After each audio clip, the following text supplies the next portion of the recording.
Ana acordou sobressaltada com o som de vidros quebrando na sala de estar. Seu coração disparou enquanto corria pelo corredor da casa antiga em Lisboa, o cheiro de vinho derramado misturando-se ao ar salgado do Tejo que entrava pela janela aberta. Lá estava sua mãe, Dona Isabel, com o rosto vermelho de raiva, segurando os cacos de uma garrafa que acabara de arremessar contra a parede, gritando acusações que ecoavam como um terremoto. Você arruinou tudo.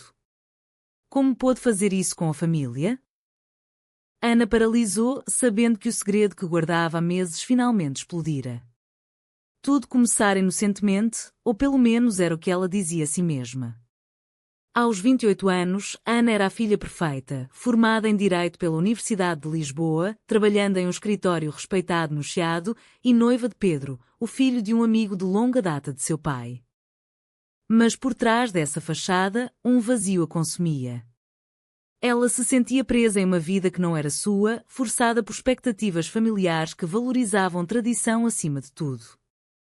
Em uma noite chuvosa de outono, durante uma conferência jurídica, ela conhecera Maria, uma advogada de 30 anos especializada em direitos humanos, com olhos azuis penetrantes e uma confiança que Ana invejava.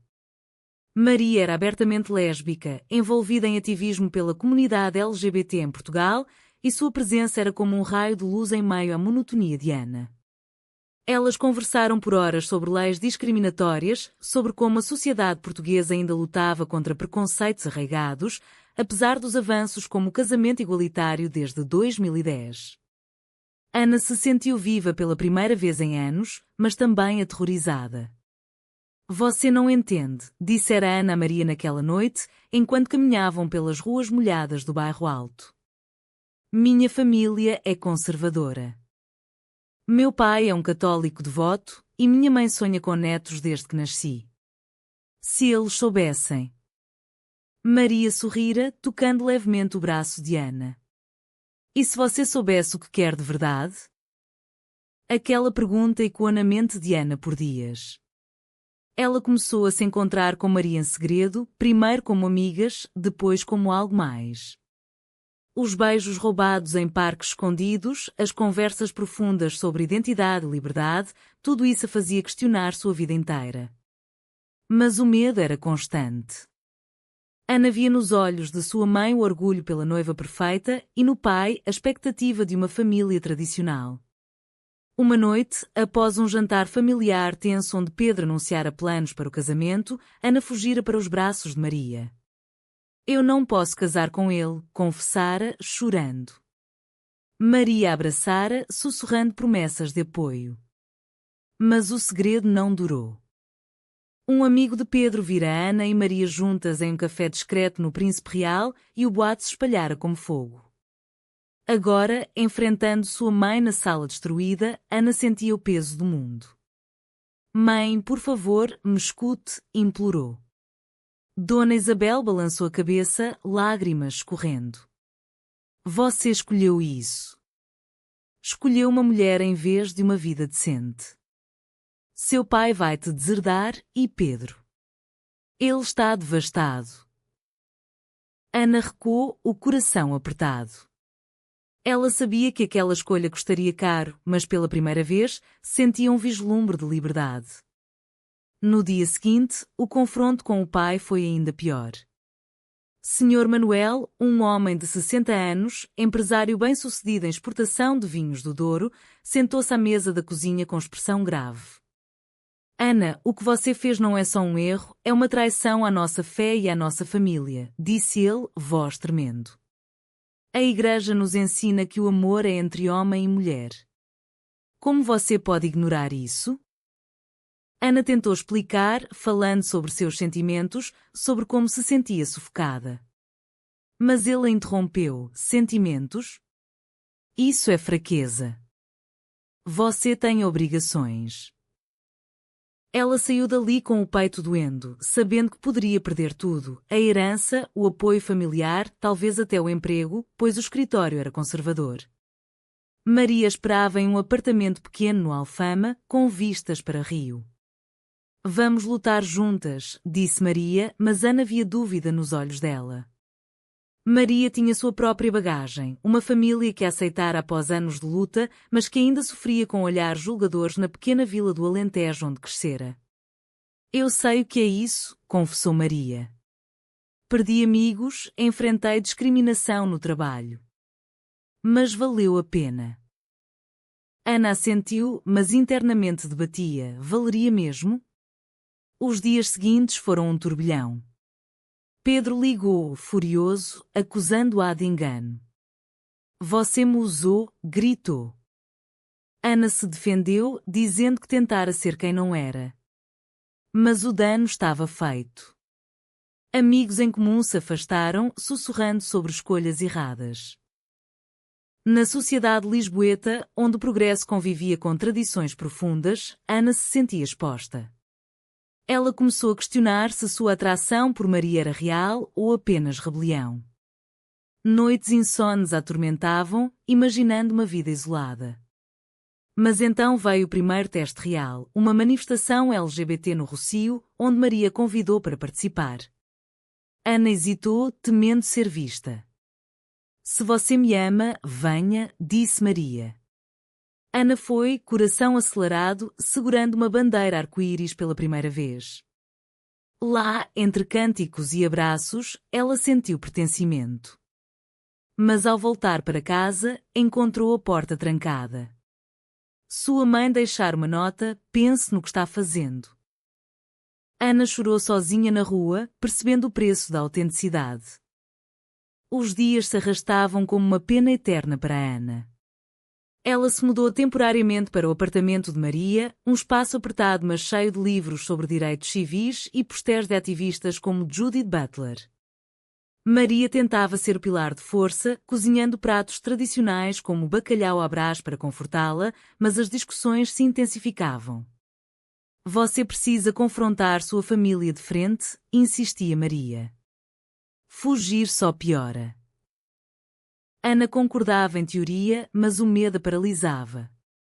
Ela via nos noticiários debates sobre direitos LGBT em Portugal, com políticos conservadores argumentando contra a adoção por casais do mesmo sexo e quando as palavras de seu pai. Um dia, no trabalho, o sócio sénior a chamou para uma reunião. Ouvi rumores, Ana. Isso afeta nossa reputação, disse ele, olhos frios. Ela defendeu sua vida pessoal, mas saiu dali com um aviso velado. Mantenha discreto ou procure outro lugar. O estresse a consumia, levando a brigas com Maria. Você me pressiona demais, explodiu Ana uma noite. Maria rebateu, eu pressionei? Você veio até mim. A tensão culminou em uma separação temporária. Ana voltou para um hotel barato no Martim Muniz, refletindo sobre suas escolhas. Lá, recebeu uma ligação de sua irmã mais nova, Sofia, de 22 anos. Ana, eu te apoio, disse Sofia, voz baixa. Mas mamãe está sofrendo. Ela chora toda noite. Aquilo partiu o coração de Ana.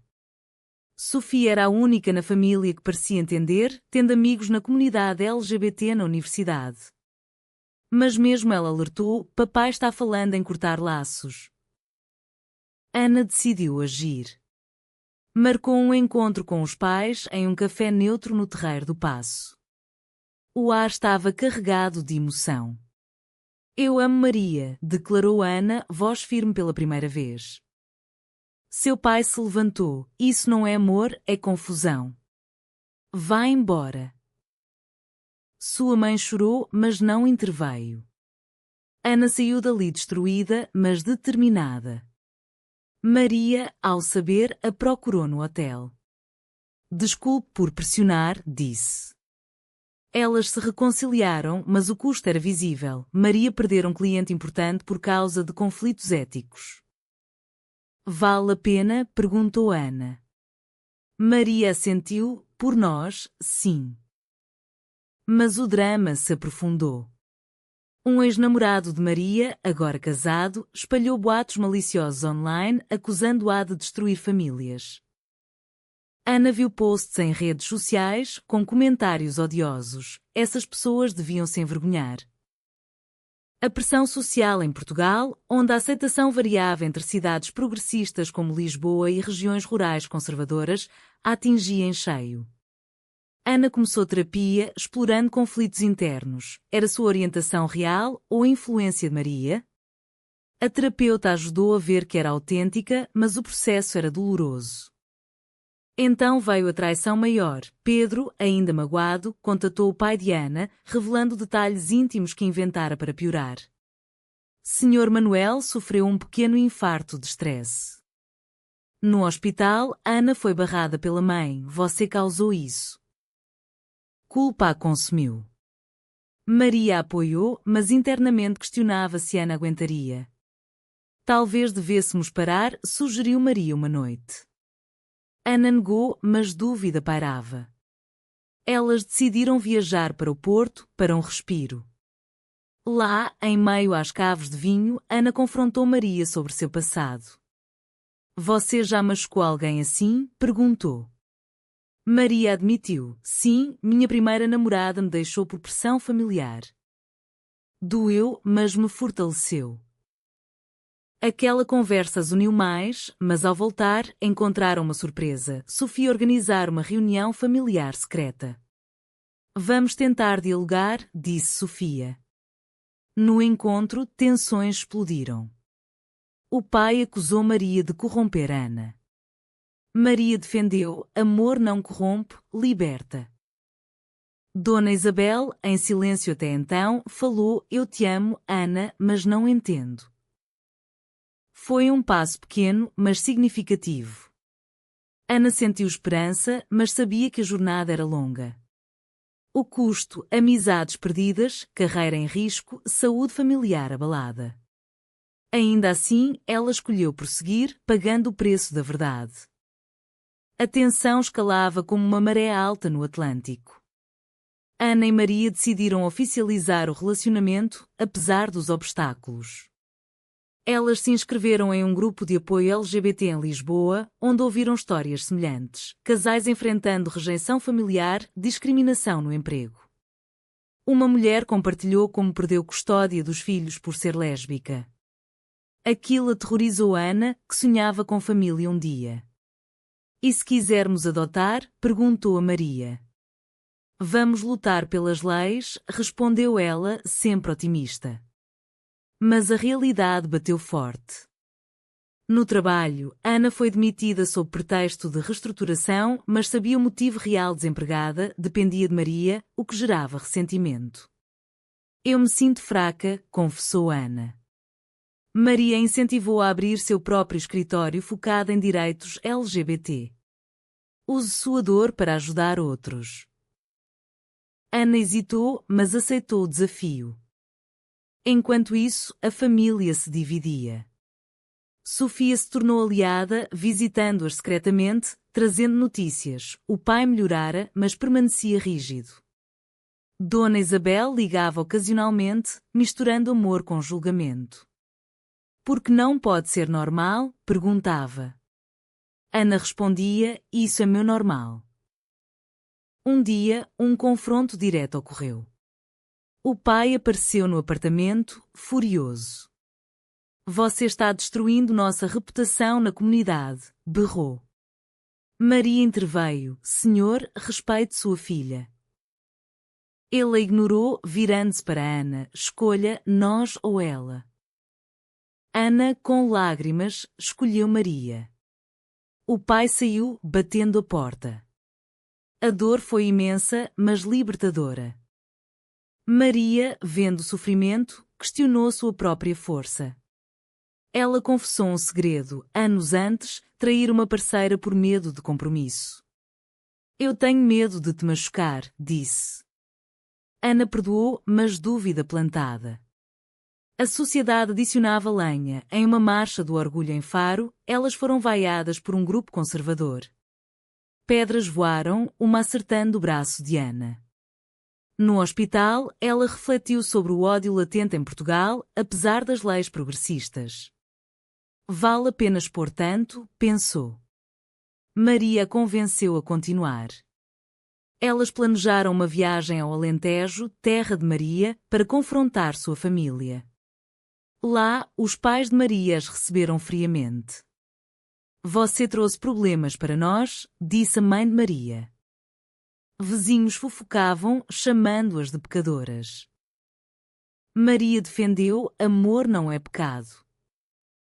Mas o pai de Maria, um agricultor tradicional, cortou: na nossa vila, sim.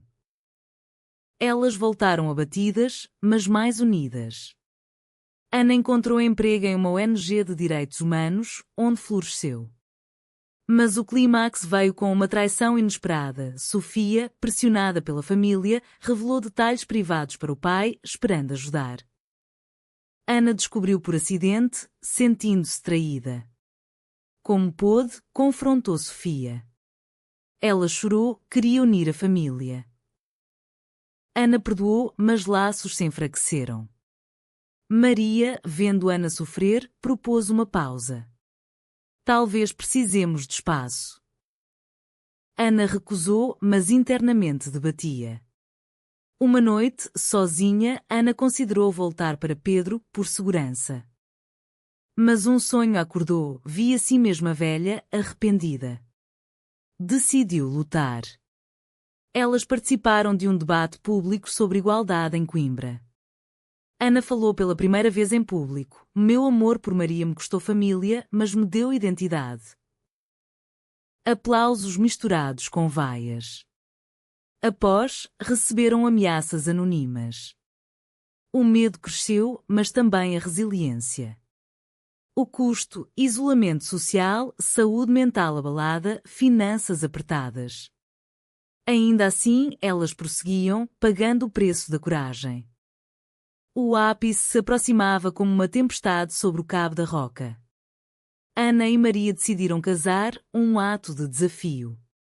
Planejaram uma cerimônia simples em Sintra, com amigos da comunidade LGBT. Mas vazou para a família de Ana. Sr. Manuel ligou: não vá adiante, ou é o fim. Ana ignorou, mas dúvida a corroía. No dia, chuva caiu como presságio. Sofia apareceu, reconciliando-se: estou aqui por você. Mas os pais não. A cerimônia foi emotiva, votos prometendo apoio mútuo. Após, uma festa no Palácio da Pena, cheia de risos. Mas a lua de mel em Madeira foi interrompida por notícia: Dona Isabel hospitalizada por depressão. Culpa consumiu Ana. Eu causei isso, disse a Maria. Ela rebateu: não, o preconceito causou. De volta, Ana visitou a mãe. Filha, eu te amo, mas isso me mata, disse Dona Isabel. Ana chorou: mãe, me aceite. Um vislumbre de compreensão surgiu. Mas o pai permaneceu distante. No trabalho, Maria enfrentou discriminação, um caso importante perdido por conflito de interesses. Eles me veem como ativista, não advogada, desabafou. Ana apoiou, mas tensões voltaram. Uma briga explodiu: você me arrastou para isso, acusou Ana.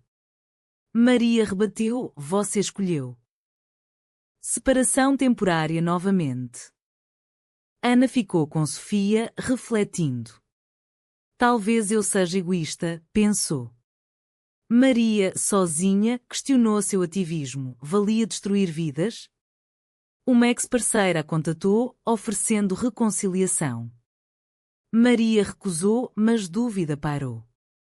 A sociedade pressionava. Um artigo no jornal sobre famílias destruídas por escolhas modernas citava casos semelhantes. Ana se sentiu exposta.